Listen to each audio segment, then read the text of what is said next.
All right, guys. We're getting down there. We're down to the last few days here before the Oscar nominations come out. Today's the Friday the 12th, and we've got Saturday, Sunday to think over our Oscar nominations and everything. So now that we know BAFTA, we know PGA, DGA, pretty much all the guilds. I think everything is done today. So I think we were. What was the last guild here? I think Ace Eddie was the last one to announce here, unless I missed one that announced today. But we'll see here, because I think that should be all the guilds now. Yeah. So we've seen a little bit of everything here, and this video we're just going to really talk about just a few select categories there. Like, we're not going to talk about the shorts, we're not going to talk about the screenplay categories, because I feel like for myself, I'm pretty solid on what I'm picking there. The shorts categories, you always have to, unless you've seen them all, and get totally vested in them. There's not really a ton to talk about there. It's like you just put down, like I said, the rule of thumb is just put down the titles that sound the best, and then you're probably going to get at least 50% of them, we'll talk about picture for sure, because there's definitely a lot of things that can happen there as far as, how many films are nominated, which ones are left off, and all that stuff. We'll talk about those. Then we'll talk about the director category, especially because director is, there's a lot of possibilities there. A lot can happen in that category. I think there's, when we look at it, we'll talk about how many possible nominees there are. Let's see, and then with the tech categories, acting categories for sure we'll throw in there too. We won't I don't think not much about Best Actress, because I've made a decision there that I'll touch upon pretty briefly, but otherwise we'll move on. We'll definitely talk about, because the guilds have kind of come out here in the last couple days for cinematography and editing. I definitely want to talk about those two for sure. Otherwise, I feel like the rest of the techs, for the most part, maybe like sound might be the other one that is giving me a little bit of trouble here and there. And then, doc feature, I made a few changes in and stuff, but we'll have to see. I'll see if we want to really talk about those or not. I might just throw those into the last video. That'll be either tomorrow or Sunday. I'll figure out what I want to do for those. Anyways, but let's talk about Best Picture first. We'll kind of work our way down. These are really the categories I'm kind of stuck on, the ones where I've got different rationales for why, okay, this one's in, but that one's out, and then you go to a different category, and it's like, okay, this film I think is going to do better here, even though it's not over here and stuff. Anyways, but I think a lot of people have solidified on, okay, if it's 10 films, those 10 are going to be the ones that were nominated at PGA. So that's, in no particular order here, Minari, Mank, Trial of Chicago 7, Nomadland, Judas and the Black Messiah, Sound of Metal. If there's going to be 10 minus Borat, I should amend that really quick. So let's try that again. Sound of Metal, Judas and the Black Messiah, Nomadland, Trial of Chicago 7, Minari, Mank, Ma Rainey's Promising Young Woman, One Night in Miami, if I didn't name that one already. But that'd be 9. And then it's really, it's up to everybody else. Okay, is that 10th one, is it going to be The Father, which was not in, but it seems like it should be in good shape. Seems. Is it To Five Bloods, which has really fallen off here in the last couple of weeks, but, the Critics' Choice did like it quite a bit, so we'll see if the Oscars maybe pick up on that. Or is it News of the World, which, again, seems to have a lot of steam behind it to be a Best Picture nominee. It's definitely more of that, what's commonly known as like Steak Eaters movie. It's a movie that will do really well, I think, in the tech categories. It could almost get into, not all of them, of course, but, at least half of them, I would think. Or are we looking at a possibility of something, a little more left field? Something at Miss PGA like The Mortanian, or that did, pretty well at BAFTA here lately. Or maybe even something as far out there as Hillbilly Elegy maybe getting an appearance all of a sudden. If it turns out, okay, Amy Adams is in, Glenn Close is in, Makeup's in, and then somehow it lands a picture nomination or something. Or are they going to go animated with Soul? It's like there's quite a bit going on there that we can definitely clarify here, or speculate about rather. But definitely, I think as we have gone into the last arguably 2.5, 3 weeks, one film has really stuck around, and it's a film that I haven't quite caught yet. I'm hoping I'll have some time this weekend between the end of college basketball leading up to March Madness Selection Sunday there. hopefully I'll be able to catch this film, and that's Judas and the Black Messiah. That one, it's really clung on here. It's a PGA nominee. It's a film. It didn't get into DGA at all, but still did pretty well at BAFTA there. It's in at WGA. Daniel Kaluuya has certainly solidified in the supporting actor category for at least, at worst, a nomination, but it seems very likely he's going to just continue to sweep there in that category.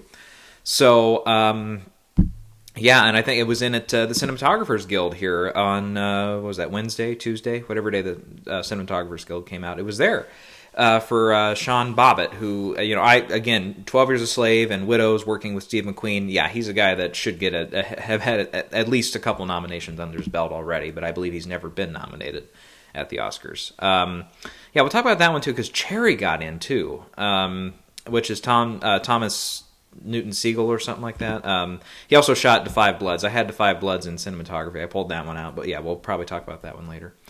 Okay, so I do have of those films, I have all of them but Sound of Metal in my up to 10 best pictures here.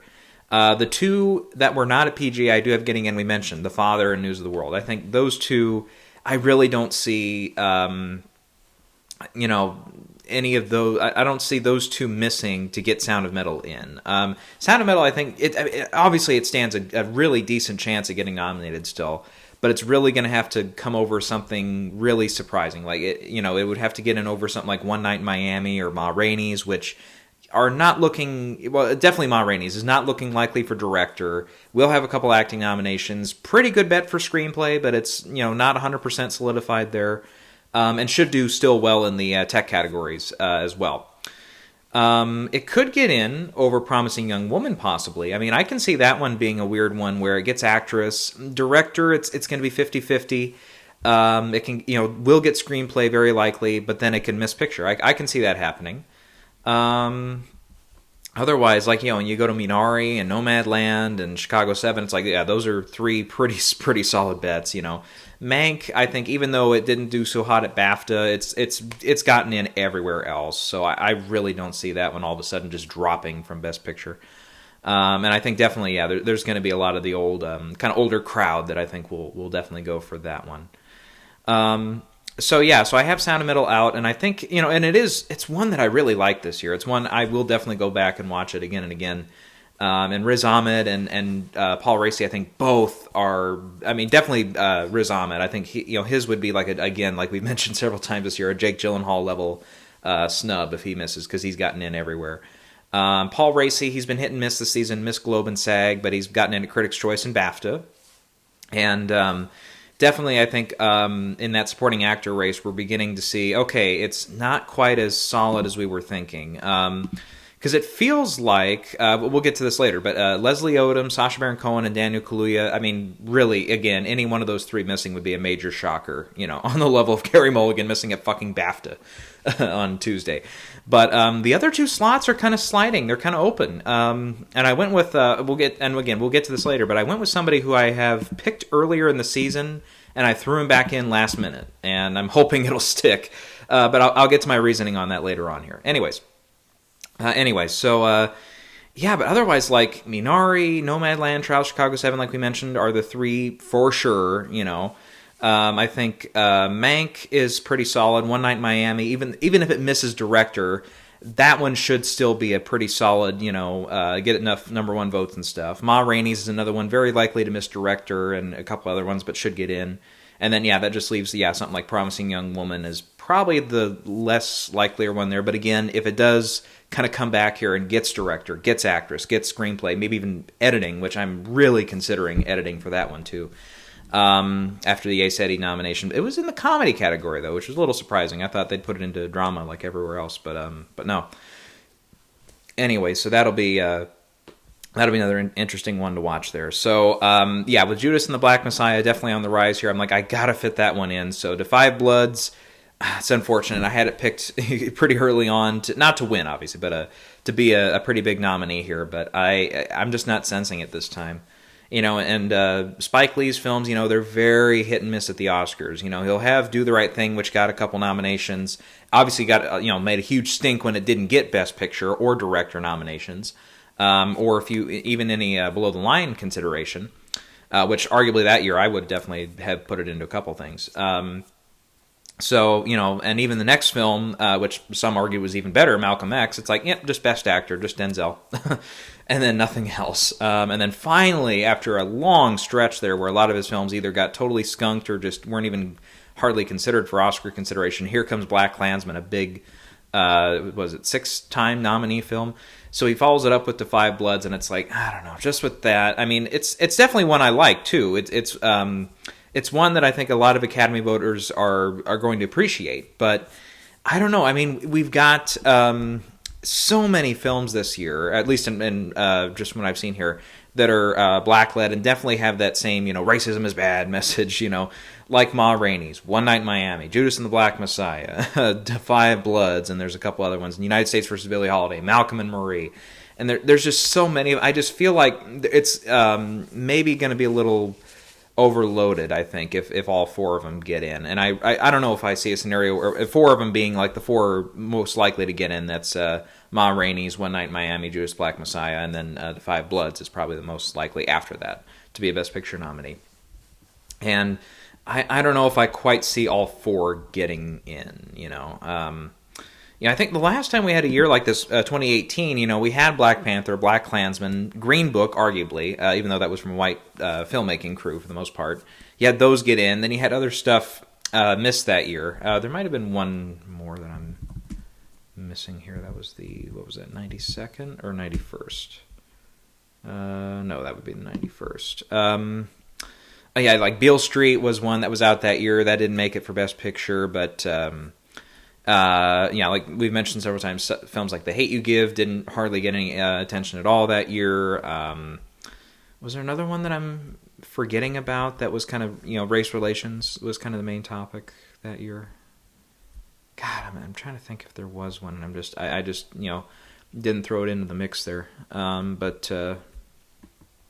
Yeah, I feel like, we had, not to say overload that year, because again, most of those films I would say were definitely really, really, really solid films, or Hate U Give was my favorite that year, but yeah, they were all, good films and stuff, and I think, not having seen Judas and the Black Messiah, but the other three I liked, so I think, it's not a shame to see any of them, nominated or anything, of course, but it's, I don't know, I just think when you have so many films like that year, it's like we knew, that it was going to be tough for like five, or even, that year, 5 films to all get in for Best Picture. I didn't quite think we'd have that. So, to have what could be in an 8-film year for Best Picture, to have like half of them all be about race relations, I don't know. I don't quite see the Academy going that far, even with the newer demographics, younger voters, more diverse voters, and all that. It's like, and again, I'll make this argument. We've seen time and again here, with those new voters and stuff, you can, say we're as diverse as hell all you want, younger voters and stuff. They still went with Green Book overall in 2018 for Best Picture. So again, that means that definitely some of those younger voters like the movie. I think that's perfectly fine. And then last year with the acting races, the fact we only had one person of color of the 20 nominations in the acting categories there, and that one was playing a slave, Cynthia Erivo in Harriet. That definitely means that, a lot of the voters were going for more of the, not diverse flair there. So, I mean, it's like people are just going to like what they're liking. So, I don't know. It kind of feels like definitely some of these films that are less diverse in their story, in their behind the scenes or in storytelling and all that are not women directed films like Promising Young Woman, for example, or Minari is another one that's from Asian descent there. It's like the rest of them, or Nomadland, for example, too. It's like really you got like the most white films, if you were, like The Father, Trial of Chicago 7. Even that, arguably, some of the cast is pretty diverse there, and Mank. So it's like, and then News of the World probably too. Yeah, you would throw in there, but it's like, we've got a pretty diverse year this year, which is always, it's good to have different stories out there for sure. And again, none of these films I think are absolute duds. And I haven't seen The Father yet or Judas and the Black Messiah, but the other ones, if I had like maybe a least favorite of this bunch, it actually might be Mank, which is probably the one I was most excited for this year. At the beginning of the season, that was the one I would have said was the one I was looking forward to. Anyway, so again, the up to 10 I have right now, and this is just the order of how I've got them ranked: Minari, Nomadland, Trial of Chicago 7, One Night in Miami, Mank, Ma Rainey's The Father, Promising Young Woman, Judas and the Black Messiah, and News of the World. And I really, Sound of Metal would be a great nominee for Best Picture. I do like that one more so than some of the other films here, but I don't know. I mean, even with the PGA nomination and a kind of a DGA recognition for first-time director, I don't know. I mean, it's definitely got industry to support behind it with, like, a couple notices or the Riz Ahmed getting in at SAG, for example, and stuff, and it got in at Ace Eddie, so there's definitely going to be crossover voting here to the Oscars, but I don't know. It's like, that's one, kind of like I was worried about a little bit, or I was kind of cautioning people rather, when Promising Young Woman opened, and it's like almost immediately a lot of people started putting in for picture and stuff, and maybe not director, but definitely, Carey Mulligan got a huge boost, I remember, when that film opened. And I'm like, yep, okay, it's popular right now, but is it going to last? Is it peaking too early? And obviously, no, it went on to get 4 Globe nominations. So arguably, maybe it peaked there, maybe. I mean, we might see it only end up with 2 or 3 nominations on Monday, possibly. It could end up like The Post and only get picture and actress. It's possible. It could miss editing, director. I don't know. Screenplay seems like a more solid bet. Yeah, so I don't know. Anyways, but yeah, I think otherwise of the rest of these, we mentioned The Five Bloods. It's like that one seems unfortunately to be losing a lot of steam here in the last few weeks. Hardly got 0 Globe recognition. Did pretty well at Critics' Choice, but then BAFTA only gave it 1 supporting actor bid, and that was it. All right. So I think that's what I've got for now for that. Okay, director. Oh boy. Yeah, I've got 5 here that I have selected, of course. And you have 6, 7, 8, up to I think the 9. Yeah, there's 9 people that I'm like legit like, okay, you have a chance of getting nominated. And I was talking about it there Tuesday, but I can't stand up for that Thomas Vinterberg getting nominated thing. I don't think so. I thought about it again. I'm like, okay, well, remember with Cold War, when that came out that year, the director nomination was a surprise at BAFTA, but we knew at the Oscars foreign language film was going to get in, and we were pretty certain on cinematography. So it was definitely one, that some people had in the mix there, for sure. And then, it, of course, at the Oscars got the 3 nominations. But the problem here, I think, is that I think Amour is another one I consider, that we can consider in that pack where it's like, oh, all of a sudden it gets into director and picture and stuff. At least with Amour, it was definitely up for foreign language film in a lot of places, and Emmanuel Riva got a few notices, BAFTA and Critics' Choice. I think the thing was they were watching Amour, and evidently they were watching Cold War, at least the director's branch was. And I think enough Academy voters were watching Cold War to get it, those nominations where it was. But I don't know how many of them en masse are watching another round. I mean, it definitely seems like one that the international film category is going to go for, but I really don't see Mads. I mean, he only got the 1 nomination at BAFTA that's been in the kind of major awards. Otherwise, he's gotten like a European Film Award nomination for actor, and that's it. Emmanuel Riva had a good number of critics prizes too that year for Best Actress. So Mads hasn't even gotten those. Not a ton of recognitions from those, at least. Maybe a couple runner-ups that I saw there, but still, he's not a hugely expected nominee by any means. So I don't think enough Academy members are watching that one to get it in. So I would put him 9th on the list for who's most likely to get nominated. I think 8th, I think, is Spike Lee. Because again, at the beginning of the season, I'm like, okay, this is a classic case, and I've said it a few times here, where in the old days where it was a solid 5 for Best Picture and 5 directors, so on and so forth, this would be a classic one where Spike Lee could get in for director, but the film misses in a different time and everything. So yeah, I don't necessarily see him getting in now, especially with Defy Bloods tanking in some of these races. He didn't even make the long list for BAFTA. He wasn't on DGA list or anything. It wasn't up at PGA, Defy Bloods. Really, the only guild that's really recognized it is SAG, and it did pretty well there with the stunt ensemble, supporting actor for Chadwick Boseman, and then the ensemble nomination too. So that's really been the only, that and Critics' Choice have been like the two saving graces. But otherwise, across the industry, it didn't get into Editors Guild. It wasn't into very many guilds at all. I think, what was it, like art directors or costume design? One of those two, I think, put it. I don't think they both put it in. And not to say it was a major threat or anything, but the okay, sorry, I was going to say visual effects didn't. No, but visual effects did put it in for supporting effects. And it's not on the short list for the effects category or anything either. I'm going to double check that. Wasn't it art directors they put it in for contemporary? Yeah, they did. Okay. Let me see if the Costume Designers Guild did the same thing. I thought they did not, but I could be wrong about that. Oh, no, they put it in too. Okay. Well, what was I thinking? I thought it only got one of those two. So there's some scattered support for it here and there. But yeah, no, I mean, and I was thinking cinematography would be of any of the tech categories other than like maybe editing or one of those, I thought if it was going to do really well anywhere, it would be the Cinematographers Guild, but no such luck there. And I believe I'm going to triple check this because I don't remember the audio guilds going for it either. Which again, in a traditional year or older year now, where you had sound effect or sound editing and sound mixing and stuff, then I could have seen Defy Bloods getting into like sound editing, for example, but no recognition whatsoever for that one at either of the sound guilds either. So again, very, very mixed reactions across even the major and more technically focused guilds there have not really lined up behind it.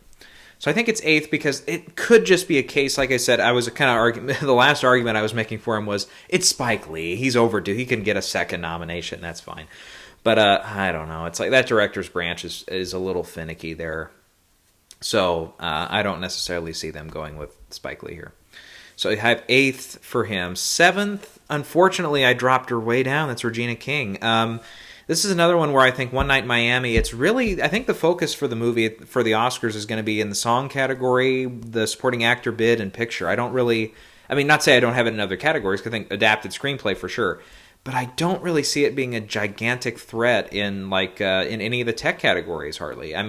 It could surprise us in the most likely place I think it could show up, if it's going to show up anywhere other than the sound category, or sorry, the song category, would be film editing. And in that race, I don't think it's knocking on the door. I think it's pretty far away from there. And Ace Eddie, as I recall, did not put them in. No, I had the 5 I have getting in are all in the drama category there. So, told you about Minari though. I don't think anybody told me, "Oh, you're stupid for putting Minari in for editing." But no, I think it's one that'll get in. I was not alone last year, but JoJo, I was like, JoJo's in for editing, and then after BAFTA, I was like, yes, it's definitely getting in, and it did, and I was elated about that. But I don't know. I think Minari can do it too. Yeah, Regina. It's unfortunately, I think. A lot of people, if you look at it like the ticking boxes thing, for her, it's like, oh, she's a woman of color. Well, technically, Chloe Zhao is as well. So it's like, if they really want to take care of that, Chloe Zhao is the more obvious bet for that. And if they want to go with multiple women directors, of course, you got Emerald Fennell for Promising Young Woman, who has gotten a Globe nomination. So did Regina, but Emerald also showed up at Critics' Choice, which I believe Regina did too, actually. But yeah, and then, Promising Young Woman overall, I think, has done better in the picture categories across the board here. It got in over One Night in Miami at the Globes, got in over One Night in Miami for BAFTA for film. Both were up at PGA, though, and both were up in respective categories at DGA. So it's not like, they've completely shuttered out One Night in Miami, and that's why I think it is still, pretty high up there in the Best Picture odds, I think, to get a nomination there. But, yeah, but Regina, it's like, I would like to see it happen. I liked her directorial style here, for sure. And it's like, again, none of these directors are doing a bad job. They're all doing a great job here. So, yeah. So I think that's one to consider there. It's seventh place, but it's like I don't know. It's like there's certain ones where it's like okay, I'm kind of waffling on that. And then in sixth place, I told you I was going to take him out. I've kept him out. That's Aaron Sorkin for Trial of the Chicago 7. So that means I put somebody else into director, and you're going to find out here in a minute because I have him in fifth. But yeah, Aaron Sorkin, after missing BAFTA, it's like, okay, that was, I mean, not to say that's what did it for me, but it's like, I don't know, I just generally, like I said in the last video there, I'm sensing Chicago 7 kind of peaked after the SAG nominations there. I got Sacha Baron Cohen, and then the stunt ensemble, and just film ensemble at SAG. But after that, it's really struggled at these early awards here for the wins. It didn't win Picture Drama over Nomadland. Did not win over anybody else there in the picture lineup for Critics' Choice. And it couldn't even win Screenplay at Critics' Choice. They only gave it ensemble and tied for editing. Tied for editing. Not just gave it editing, but tied for editing with Sound of Metal. And honestly, at this point, I think Sound of Metal might even be a little bit more ahead of it than Chicago 7 is in the editing category for the win. But yeah, I don't know. I just sense also too there's going to be a lot of stinginess, I think, with the director's branch here, and it cuts against my fifth place person here. Definitely, it cuts against that person when we get to him. But I don't know. I have a feeling about that one. Having not seen the film, I just have a feeling, and I'll get to it here. But it's like, I don't know, I can see Aaron Sorkin being somebody who can, some of the director's branch, they might get a little pushed away by him a little bit. Because, I mean, not to say, and I haven't met him personally or anything, but it's like, you get the sense in some of his interviews and stuff, it's like he can be a little much, I think, for some people. And I think, arguably, a lot of people, I think, were making that argument that I saw in a couple of videos there right before BAFTA, where it's like, okay, because how those categories were kind of decided, they're like, yeah, some people, I think, were not big fans of Sorkin getting in there. And he missed, what do you know? But I don't know. I just generally think Chicago 7 is also kind of getting a little bit of a downward trend here lately. Only got the 3 nominations at BAFTA, where I thought it would stand a better chance. Really, the only surprise it's had that's a good surprise in the last little stretch here was it did get into that Cinematographers Guild, which I thought was a little interesting there. And when I first saw the film, I'm like, yeah, I mean, cinematography is possible. I was definitely more impressed by like the editing and acting and stuff like that, but I was like, yeah, I wouldn't say it's impossible for it to get into cinematography. And I would say it's still not impossible, but I don't know. It just doesn't seem like on the technical side, I don't see it really doing extraordinarily well. I think editing might be the only bet for that one. Everything else is going to be above the line, I think. So, who's my fifth place choice? He's not up at DGA in the film categories, but he is in there for first-time director, Florian Zeller. And I'll tell you what, I read a little bit of an article there that it popped up on IMDb that said, is Florian Zeller this year's Lenny Abramson, or Abrahamson, however it's pronounced, who got in for Room. And I remember, I've told this story before, again, bears repeating here. I remember when I saw Room that year, just in the first 5 minutes, I'm like, wow, the directorial style here is really sticking out. So I'm like, this director's getting in. I don't know who this director is. I don't know if he was a first-time director or not, but I'm like, he's getting in. And I remember I was predicting him for a little while there, and then he missed DGA, so I'm like, oh, and the Room overall, wasn't in a PGA, so I'm like, it'll still get Best Picture nomination, but I don't, I'm going to pull it for director. And Lenny showed up Oscars morning. I'm like, shit, I hate when that happens. When you have those, those gut feelings or whatever. I had, again, as I've explained, I did that with Mel Gibson the following year. The previous year I had Bennett Miller, who I had in all season, and then I took him out at the last minute, and he got in.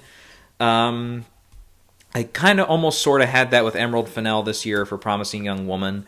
And I was like, well, maybe she gets into the Globes. Lo and behold, she was in at the Globes. But I don't know, since then, I mean, Critics' Choice has been the only other place she's gotten in for directing other than DGA now. And it's kind of down in the crucial stretch. So, and like I said, that one directorially stands out, I think, really well. So I have her in fourth, by the way. But yeah, Florian, it's like, it's a first-time directing job and stuff, but I think a lot of people, and the critics, can definitely atone to this, they're impressed by the directorial job here. And it seems like, again, a movie that is really going to play well in the screener-type scenario. And obviously almost every movie this year has been a screener for the Academy members at home. But it's like, this one I think will stand out for him. I really don't have much else to base that on, having not seen the film. but I just have a feeling. Plus, it goes with the rule of, okay, DGA, and I did not listen to this rule last year and it bit me in the ass. I did not listen to this rule the year before and it bit me in the ass. Where I would say I just predicted the 5 DGA nominees. This year, I'm not doing it. Of course, this is the year the 5 are going to line up, and it's going to be Aaron Sorkin. But no, I'm going to go with somebody who's not in the DGA list for the top five there. So I landed on Florian Zeller. I'll like I said, I've got a day or two to change my mind here, but. I honestly, now this is the thing, guys. I really want to have some help here. So if you guys think I'm totally out to lunch here, putting in Zeller for director here, let me know. Let me know why it's not going to happen. Or if you think it's actually really going to happen, you have a good feeling about it too, back me up here. Tell me I'm right.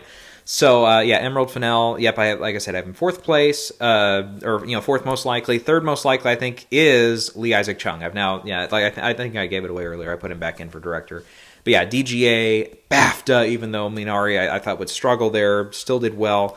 And yeah, I feel like it's a more quiet directorial job, so it could end up missing, but I don't know. I think it's overall it's a movie. Like I said, kind of like Parasite. It's a movie that everybody talks about, that everybody has enjoyed.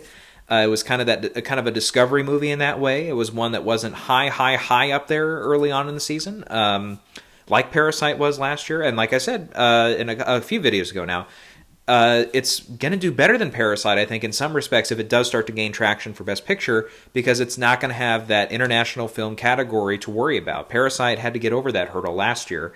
Good thing I picked it for picture, and it did get over that hurdle. But still, it's Minari is not going to have that problem this year. It's just going to be, one where it's like, yep, we can just vote it for Best Picture, and we don't have to worry about it in other categories. And then, Fincher and Chloe Zhao, I think, fill out the list there. Even though Fincher missed for BAFTA, I honestly don't think he's at risk of missing here. Unless all of a sudden Mank just completely falls apart on Oscar morning. But again, no, I think it's going to lead nominations still. So no, I'm going to throw that theory away. Okay, then we'll go to get to the acting categories next here. For Best Actor, I'm landing on the SAG 5. That's Chadwick Boseman, Riz Ahmed, Anthony Hopkins, Gary Oldman, Stephen Yeun. Even though Yeun and Oldman missed it at BAFTA, I really don't see them just all of a sudden, not being there. Especially if Minari does kind of peak here with getting actors in, which again Parasite could not. And yeah, Mank. Gary Oldman's is such a showy performance. I don't think the actors are going to pass it up. Though again, I would like to see Delroy get in there. I would love to see also Kingsley Benadir. He'd be a great pick. If One Night in Miami all of a sudden does get in a little bit better than we thought with like screenplay, picture, director, actor, supporting actor, song, and then maybe one or two more. But I don't know. I don't know if it's really been top of mind for a lot of voters here in the last stretch. So that's that one. For Best Actress, you know what? Like I said, I thought about it a lot, and I'm like, you know what? This is just personally for me. We'll get to it here. But yeah, Carey Mulligan, Viola Davis, Frances McDormand, Andra Day, Vanessa Kirby are my 5. With Vanessa Kirby, I'm going to stick to my guns here. I'm going to say yes, she gets in. Even though, again, I am petrified that it's very likely that it's going to be the only nomination for the film. And of course, that really hurt Timothée Chalamet a couple years ago, really hurt Jennifer Lopez last year. So it's a struggle, man. It's sometimes a very struggle thing there. Because, Pieces of a Woman is another one. Critics, it's like 75-ish% on Rotten Tomatoes, so there were definitely some critics that didn't like it. It's a rough subject matter, and I'm sure a lot of Oscar voters turned it off after the first 25, 30 minutes there. But the thing is, and I think why Vanessa's getting in and Ellen Burstyn or even Shia LaBeouf, though he has, I think, other reasons why he's not getting in, why they're struggling is because that first 30 minutes is all big showy work from Vanessa Kirby. So I think, even the voters that are like, oh, this movie's disgusting, I can't take it or whatever, or I'm not on board with this movie or whatever, they're like, yeah, but she was great in it, so let me mark her down. I think that's our safe bet here. And, above Carey Mulligan and above Viola Davis, she's the one that's gotten in everywhere, as has Frances McDormand. And like I said, Andra Day, this would be a major, first time in almost 35-year type thing where if Andre does not get in, that's where the first time in, well, technically it's been 33 years since, or 32 technically, but whatever, that we've seen a Best Actress winner at the Globes, actress drama, I should specify, not get in at the Oscars. So, yeah. But again, I'm still, still a little worried about folks like Sophia Loren, worried about Amy Adams. I'm worried about Yeri Han in case Minari all of a sudden does get the 4 acting categories, which again, I don't think so, especially since there hasn't been even one awards ceremony yet where we've seen more than 2 of them get in at the same show. None of them got in at the Globes. Critics' Choice went with Steven Yeun and Yoo Jun-yeon. And then at BAFTA, they went with Alan Kim and with Yoo Jun-yeon. They didn't pick Steven Yeun in there, so I don't see it getting 3 or even 4 acting nominations at this rate. Or even Rosamund Pike, I think, if she got a bigger boost than we're thinking at the Globes there. She is a previous nominee, so sometimes in this category or other acting categories, that's what they go with if they're kind of up in the air there. Again, Marion Cotillard, my argument that when I was going with Sophia Loren, another previous Oscar, that she was even a winner, as was Marion. Sometimes they fill out the category with actresses or in any acting category, actors they like. Okay, supporting actor. We'll go here. I think the 3 definites: Sacha Baron Cohen, Daniel Kaluuya, Leslie Odom Jr. Any one of those 3 missing, again, major shockers. Then you got Paul Raci, who I think is solid in there. I think he's one. I'm not going to move him.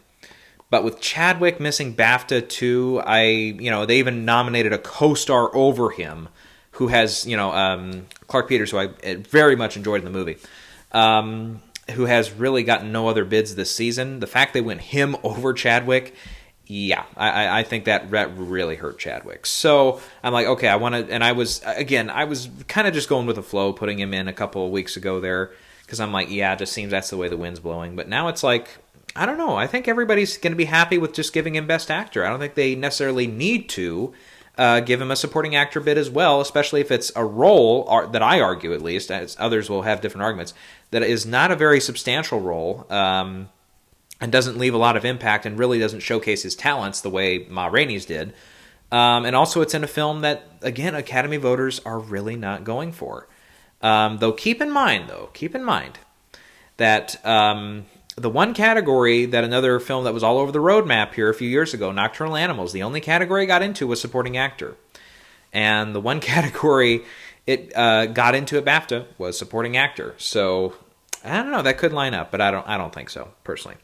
So my 5th slot, I was last night I switched over to Bill Murray for On the Rocks, and I thought about it. I'm like, he's a previous nominee, and it's. But I'm like, well, it's a movie that really screened early, and there is really not a lot of traction on the film. Really, he's been the sole support for the movie. He's gotten into Globes and I forget, not SAG, but Critics' Choice, I believe. I'm gonna double check that because I've kind of forgotten here. Was it? Yeah, because definitely, he wasn't on the long list for BAFTA, so we know it wasn't there. And he was not in at Screen Actors Guild, so it had to be Critics' Choice.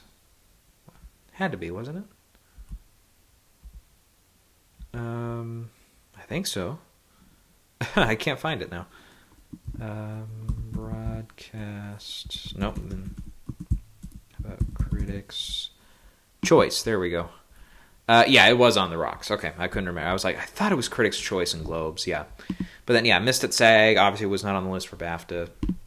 And again, it's a movie was out way early, and I think, unfortunately, it didn't stick with a lot of people. I liked it, myself, and I liked him in it. He was arguably one of the better parts of the movie.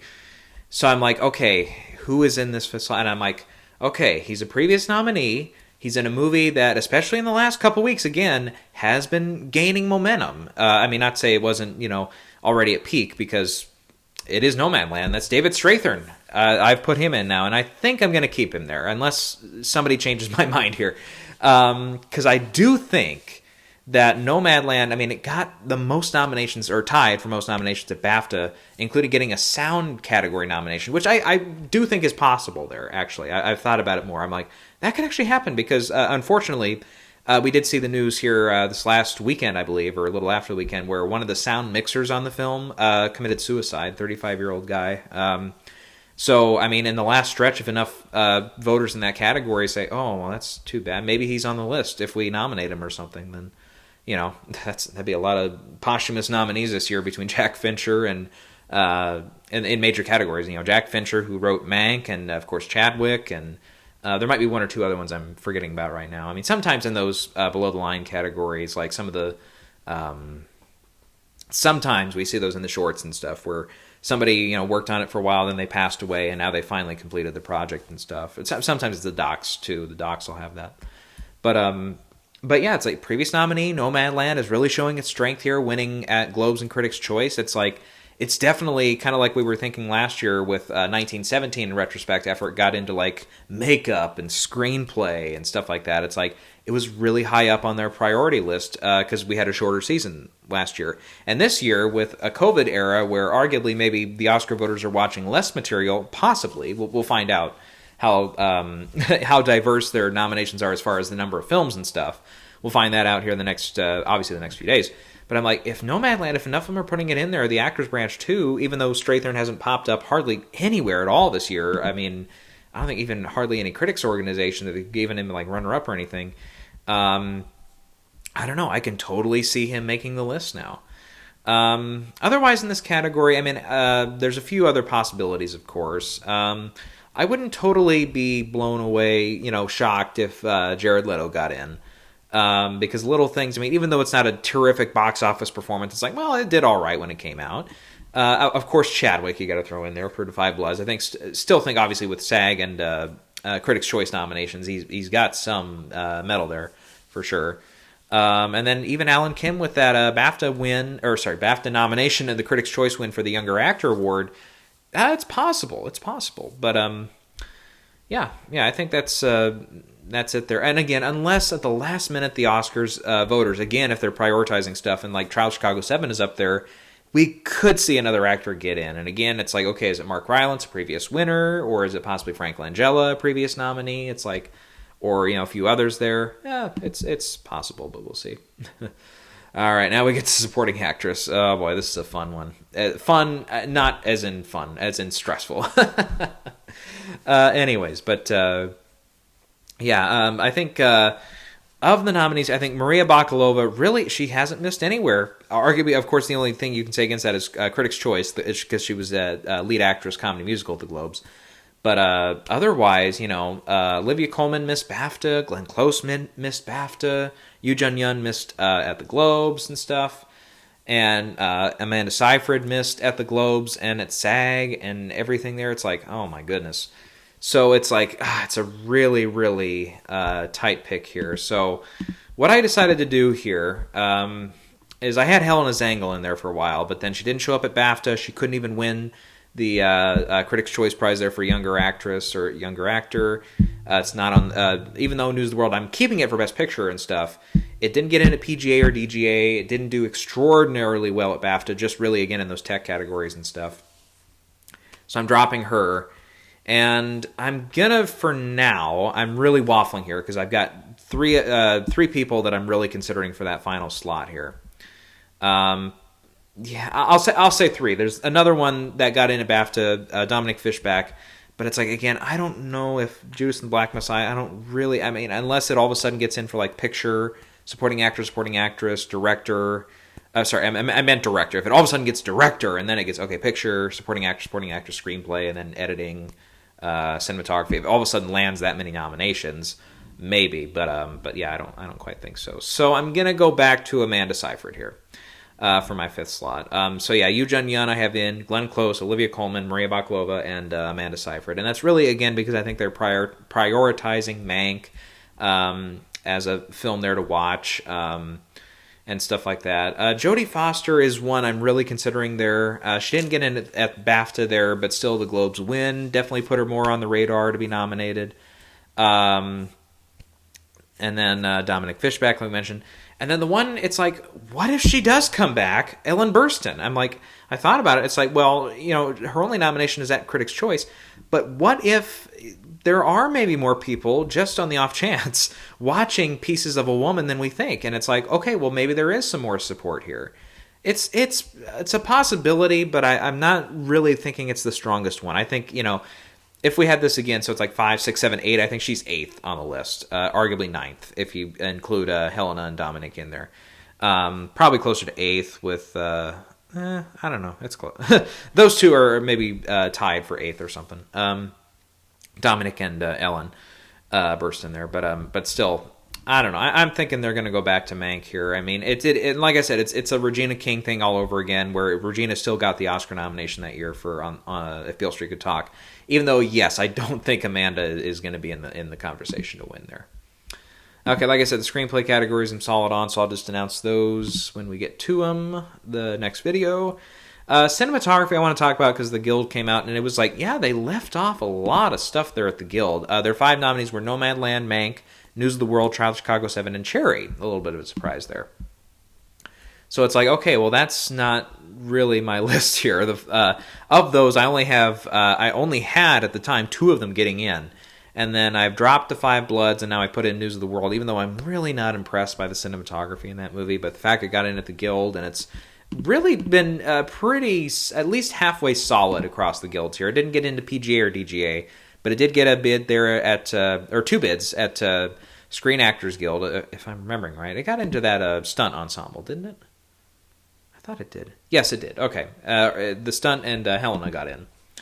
Otherwise, yeah, like we've mentioned here a few times, it's up at WGA, I believe. Good Lord, I can't remember anymore. Yes, it is. Okay. So, yeah, WGA has it in.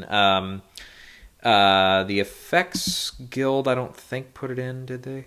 Shit, they did. I forgot. I don't have like a whole bunch of notes written down here. But it's like, yeah, most of the guilds, I think, have put it in. Ace Eddie did not. But otherwise, I think the rest of them have recognized it one place or another here, if I remember right. Can double check, like art directors might have been the one place, but it's in there. And then the costumes, I'm pretty sure put it in. Again, I'm triple checking this just to make sure I don't get it totally wrong, and somebody will laugh at me later. Costumes it is not. Okay, costumes it is not. The period pieces, yeah, they went with Mank, Emma, Ma Rainey's One Night in Miami, Judas and the Black Messiah. So no, they didn't put it in there either, but I believe, and then the 2 sound guilds, I believe both have it in. Mixing does, and the editors do as well. Okay. And actually, I think there might have been a couple nominations at the Editors Guild there, Sound Editors Guild, I should clarify there. So, yeah, I mean, for the most part, I think the only other one I can check here is the Makeup Guild, and I don't believe it got in for that. It did not, that I'm seeing here. No, it did not. Okay. So, yeah, I think it's one that could get, cinematography as well. But like Tenet wasn't there, Minari wasn't there, stuff like that. So, yeah, and then like I said, I had the 5 Bloods, but yeah, the 5 Bloods is really not doing a ton of business here at the guilds, except for, again, the ones we highlighted earlier. It's not across the board, something more like Nomadland or even News of the World to that respect, or Mank, especially. Mank has been really solid across the guilds. But, yeah, I think the 5 I have are Mank, Nomadland, Tenet, Minari, News of the World. So I'm like, Judas and the Black Messiah I can see getting in. The problem, of course, when you say, it's Sean Babbitt, he should get in, or Sean Bobbitt, I mean. The problem is they don't have their names on the ballots when they cast them. So it's like they don't know it's Sean Bobbitt unless they do their homework ahead of time. Chicago 7 getting that nomination there at the Guild is a good sign. And Cherry getting in, I mean, possible, but it's like, again, I don't know how far up on the list that is for a lot of Oscar voters there. Generally speaking, maybe the Cinematographers Guild got attracted to it or whatever, but it's like, I don't know. I don't see that one necessarily being a huge player there. For editing, yeah, I've got my 5 here, and again, it's the 5 that were up for drama at the Guild there. Sound of Metal, Trial of Chicago 7, Nomadland, Mank, Minari. But it's like, oh man, it's like, what about Promising Young Woman? What about The Father? What about even Tenet or News of the World, which I think all those have at least something of a chance of getting in, because and like we pointed out there, the comedy musical editing part of Ace Eddie, they have Promising Young Woman in that category there, where I think it'll probably win that. But it's like, yeah, and I can totally see that being like, not exactly like, because I have it in director, but Hell or High Water, I remember, got the acting nomination, picture, screenplay, but then it also picked up editing, which is a little bit of a surprise that morning. So it's like, but I don't know which one to drop out. It's like Sound of Metal is in there almost for sure. Trial of Chicago 7 should be in there almost for sure. But even then, I don't really see any of the rest of them there being sure bets. Like Nomadland, I can see it kind of being like Roma. Roma missed, even though there was a lot of, we can kind of explain that with Roma because it was a lot of long takes and stuff. There wasn't as much technically editing because there were so many long takes in it. Nomadland doesn't have that, one take or one shot or, a lot of long take, type feels to it like, Birdman or 1917 or Roma, some of the more recent examples there. But it's like, I don't know. I mean, if the editor's branch is aware that it's Chloe Zhao editing here, and they know the director's branch and the producer's branch, that's in for Best Picture and stuff, it's like, and screenplay, where she's credited there, it's like, I don't know, I can see them, if they are aware of that fact, maybe skipping over it, unless they really do think it is one of the better edited films of the year. And then Mank, it's like, it's so solid across the rest of the guilds and the tech categories there, I don't have it missing. And Minari, I think that one, I don't see that one missing. I think it's a stronger player than we're thinking here. Maybe some of us are. So it's like, I don't know. It's like, I don't know what to drop. It's like, if any of them are going to drop, I think it should, I mean, not should, but by the logic of it, I would think Nomadland, but it's like, because that's the one I can make the most sound argument for, and that's just the editor's branch is just, aware of it. Mank, it's like, that's one, again, across the text there, they're going to love it, I would think, in a normal world. Minari, again, I think there's enough passion for that film in a lot of categories. It's even a few texts here, I think it's going to get in. So, anyways, yeah, you guys let me know. It's like, does Promising Young Woman have to be in there, Anyways, but yeah, speaking of sound, I think definitely after the nomination there at BAFTA, Nomadland is certainly a lot more possible now in this category. The 5 I have are Sound of Metal, Mank, Tenet, Greyhound, and News of the World. So I dropped Ma Rainey's and I dropped out The Midnight Sky. But I did add Midnight Sky, though, into production design. I see it kind of be like Passengers, that got in that year. So some of those space exploration movies, it's like they'll put it in. They didn't do like Ad Astra last year, but Midnight Sky arguably has a little bit more flair to it than Ad Astra did. So as far as, notoriety in the race and everything. So, I think News of the World might be the weaker link here. It's like, Soul got into sound at BAFTA, and it's like, again, animated films, back in the day, Pixar, some of them would get into sound mixing or editing or sometimes both. But I don't think, actually, no, I don't think there's been one that got into both, but they get one or the other. Ma Rainey's, it's a movie. It's about, recording studio and stuff. So sound is obviously right there. Sound of Metal has sound in the title. So that one's not going to miss. Mank, all that stuff. So unless Tenet could drop out. If they want to go Greyhound, which again has done well across did very well at the both of the sound guilds and got in at BAFTA for Best Sound. I think that one's a more solid bet, even if, again, it's not one that is high up there for like picture or any of the other categories, really. I can see him going with that one. We did see Ad Astra. The only nomination it got was in one of the sound categories last year. And even beyond those, Midnight Sky, like I talked about, that's possible. Defy Bloods, all of a sudden that could come back and get a nomination here, or even Chicago 7 with all the yelling and stuff. Again, probably if it was sound mixing, I think it would be a stronger bet there. But it's just one sound category, that kind of hurts it a little bit. All right. So that should do it for now. But, sorry. The one thing I forgot to say about Best Actress, too, is Vanessa Kirby, I've mentioned a few times. I mean, I really do think that Carey Mulligan is fantastic in Promising Young Woman. If she wins, I'm not going to bat an eye. I think she's fantastic in it. Frances gives one of her better performances ever in Nomadland. And Viola Davis, I think, is good in Ma Rainey's. I don't know. Maybe she's a little bit lower on my list than other people's. I haven't seen Andra Day in the United States vs. Billie Holiday yet, so I can't judge that one. But it's like, man, I would be, because at this point I'm like, I was kind of leaning toward taking Vanessa Kirby out and putting in somebody else, but I couldn't put my finger on who, number one. And then number two, I'm like, you know what? This is my personal favorite performance of the year for this particular category. So I'm like, if I put her, take her out and she gets in and I miss it, I am not going to live with myself. I'm going to, joke. It's like, yeah, I'll just, on camera here, I'll do some kind of extreme thing or something. I'll put like what's the ghost pepper or whatever, something like that. I'll do something, something bad like that. And I was kind of thinking the same thing. It's like, what if I do that for director too? If Thomas Vinterberg gets in, I'm like, I had him for a minute and then I took him out and it didn't happen. I'm like, I'll eat a ghost pepper or something. But no, I'm not going to do that. Fuck that shit. But it's like, yeah, I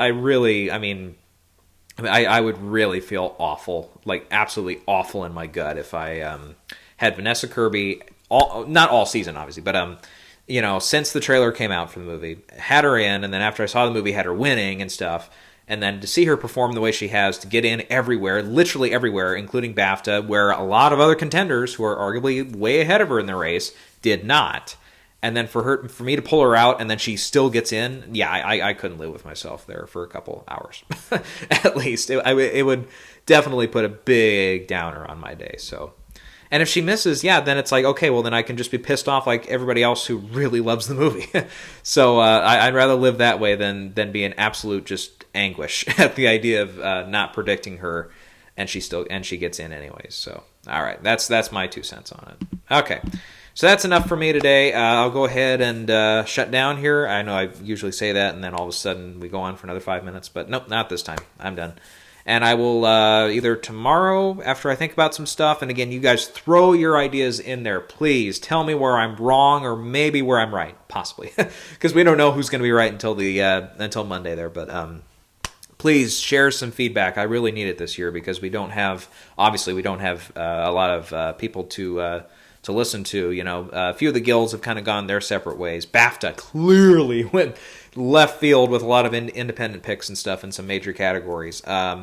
SAG, had some misses there. The Globes, you had arguably some misses. We'll see what happens at the end of the day, which ones they got right and which ones they got wrong. So, yeah, and of course, with COVID and stuff, it's been a weird year. So, throwing out the line here. So yeah, if you guys and gals out there, please want to throw out some suggestions of where I'm right, where I'm wrong, stuff. I'll take a lot into consideration, and I'll see what happens here. So, all right. So yeah, I'm not sure 100% yet if it'll be tomorrow night or early on Sunday, but I'll get up my final predictions video, and we'll see what happens Monday.